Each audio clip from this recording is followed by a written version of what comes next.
Here's a question.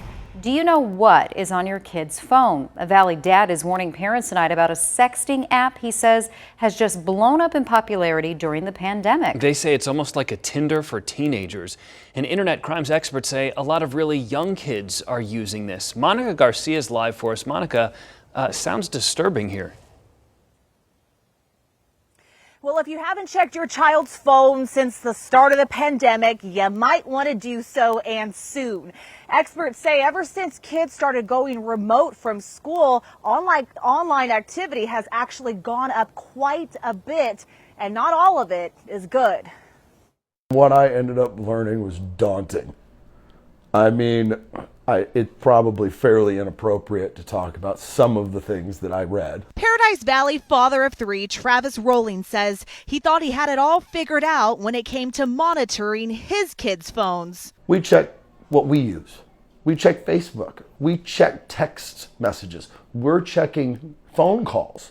But last week, he says, this unsuspecting little yellow icon got his attention. There was an app called Yubo, Y-U-B-O, that is just pinging the phone, and I didn't know what it was. Yubo markets itself as a social live streaming app, but others tout it as Tinder for teens, resembling a dating app. You can select things here and decide if you want to swipe left, swipe right. This app is engaging kids to have secret, intimate lives. Rowling says his son started using Yubo around the same time his school went remote. COVID has caused a lot of social breakdowns, if you will. Kids are meant to be social, and the only way they can communicate with other kids is through apps right now. Kathleen Wynn, who runs a Valley organization against sex trafficking, says Yubo is also increasingly becoming a breeding ground for child predators. So it isn't harmless, it's harmful. Citing a case in Florida last year where a 28-year-old man used it to meet a 13-year-old girl for sex. Young people being preyed upon by older people to send inappropriate content. Rowling says what's also worrisome is most of the parents he speaks with about Yubo have no clue what he's talking about.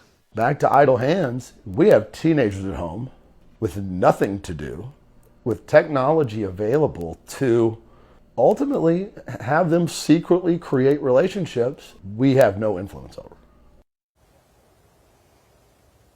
Kathleen says even if your child is trustworthy, you should still monitor their activity, saying you wouldn't let them walk out your front door without knowing where they're going, and the same applies for online.